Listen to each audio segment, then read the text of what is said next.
11e case déjà, on est presque à la moitié du temps avant Noël. C'est Ça clair, arrive ça passe vite. ouais, hyper vite. On va parler du pardon. On l'a annoncé hier dans notre 10e case. Et on a lancé un petit sondage, enfin j'ai lancé un sondage auprès de ma communauté, Sabrina. La question était, as-tu des difficultés à pardonner?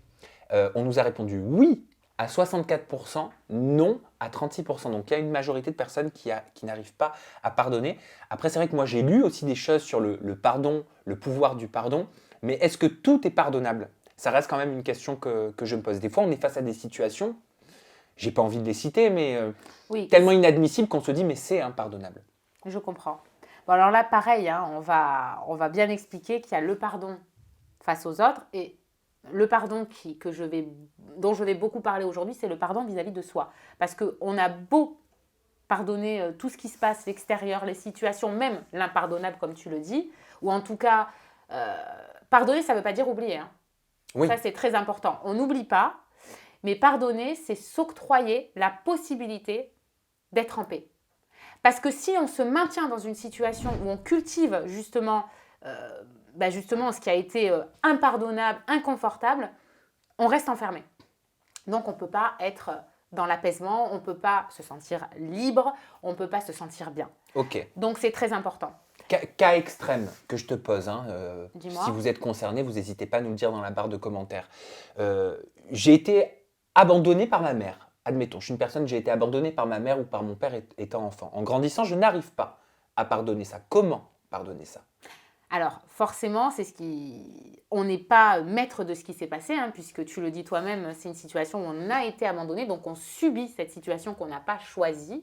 Je crois que c'est important de lever le voile et de s'autoriser à ressentir cette colère, parce que ça génère de la colère, ça génère de l'incompréhension, ça génère tout un tas d'émotions. Donc encore une fois, on revient à ce que ça vient nous faire vivre et à s'autoriser à s'apporter, j'allais dire la liberté, le pardon à soi.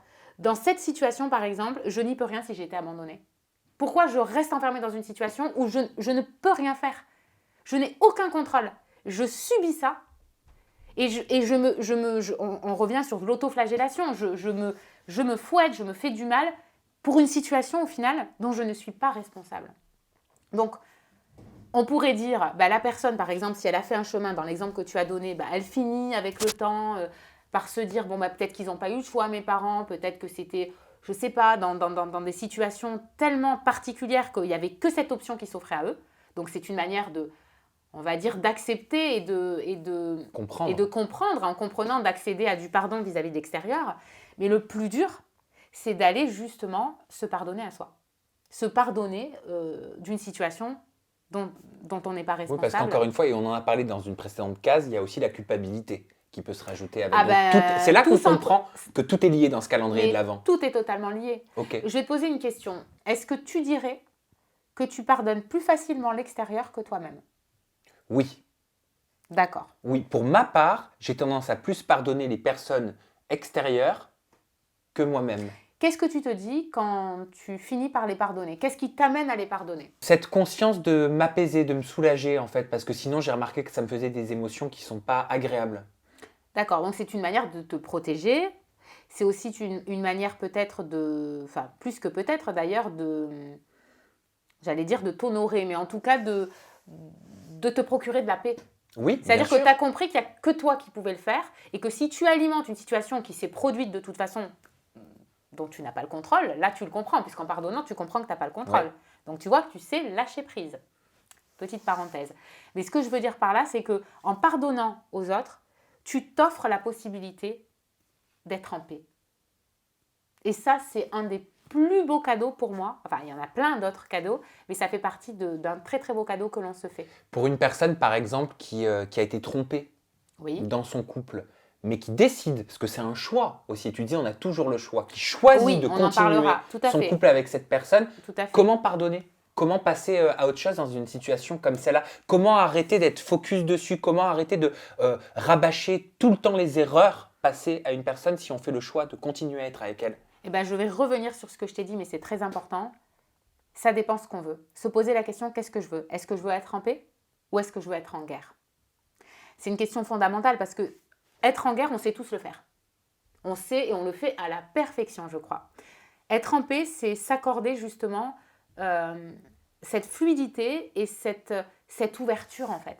Et personne ne le fera à notre place. Donc c'est vraiment un cadeau que l'on se fait.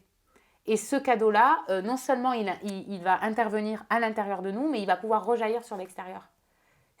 En se faisant ce cadeau à nous, on le fait par la même occasion aux autres. Et du coup, ça libère beaucoup de choses. Ok. Quand on est dans une situation où on se dit, oh non, mais jamais de la vie, alors lui, je ne le pardonnerai jamais, je ne le pardonnerai jamais. Donc si on réalise à ce moment-là qu'on est dans la guerre et qu'on n'est donc pas dans l'apaisement, est-ce qu'il y a une best practice, est-ce qu'il y a quelque chose qu'on peut se dire pour avoir conscience, réaliser et se dire, ok, il faut peut-être que je revoie ma vision, il faut peut-être que je revoie ma posture, parce que sinon derrière, je vais être malheureux, parce que la guerre ne rend jamais heureux. C'est ça, déjà la guerre ne rend jamais heureux et puis du coup elle ne peut pas procurer un sentiment de légèreté et d'apaisement. Donc c'est vraiment incompatible pour le coup. Alors je crois que si on veut arrêter d'être en guerre, et quand je parle de guerre c'est vis-à-vis de nous, parce qu'au final on a l'impression de la mener à l'extérieur mais on la mène vis-à-vis de nous-mêmes, je crois que c'est important d'arrêter de ressasser. Parce que c'est du masturbage de cerveau, en fait on ressasse, on imprime du coup la situation. Du coup on s'enferme. On s'enferme nous, on enferme les autres. Enfin, je veux dire, au final, personne n'est bien. Mais moi, ce qui m'intéresse, c'est qu'on soit bien, chacun de nous. Donc, c'est important de s'arrêter. Parce que je crois qu'en s'arrêtant, on a accès à beaucoup de réponses. Et à se demander quelle est la voie, j'allais dire VOX, VOIE, donc le chemin, mais aussi la manière d'être et de s'exprimer qu'on a envie d'alimenter. Laquelle ? Et si la réponse est qu'on veut plus, ou qu'on veut, et je crois que tout le monde, c'est un peu la quête, la paix, je crois qu'il faut s'accorder à soi. En décidant de ne pas emprunter des chemins qui nous mettent en guerre contre nous. Ok. Ce qui n'empêche pas de pouvoir être revendicateur, ce qui n'empêche pas d'exprimer ses opinions, ses idées avec ferveur et conviction. Exactement. Et d'ailleurs, on a peut-être peur si on pardonne, que ça empêche ça. C'est important que tu le soulèves, mais pas du tout. Ce n'est pas incompatible. Au contraire, on peut le faire, mais en étant en paix. Donc, ça n'a pas du tout la même saveur. Et c'est justement ce sentiment de paix qui permet l'affirmation de notre personne, mais dans une douceur et dans une fluidité, du coup, qui est juste magique, quoi. Ok, bah écoute, super, j'en ai appris beaucoup plus sur la quête du pardon. Merci Sabrina pour ça. On va se retrouver demain, ce sera déjà la 12e case, on sera à la moitié de notre calendrier de l'Avent. Mais c'est que moi je commence à m'habituer, donc à la 24e case, ça va être très dur. Ça va être très compliqué. Ouais. De passer à autre chose. Allez, à demain, prenez soin de vous.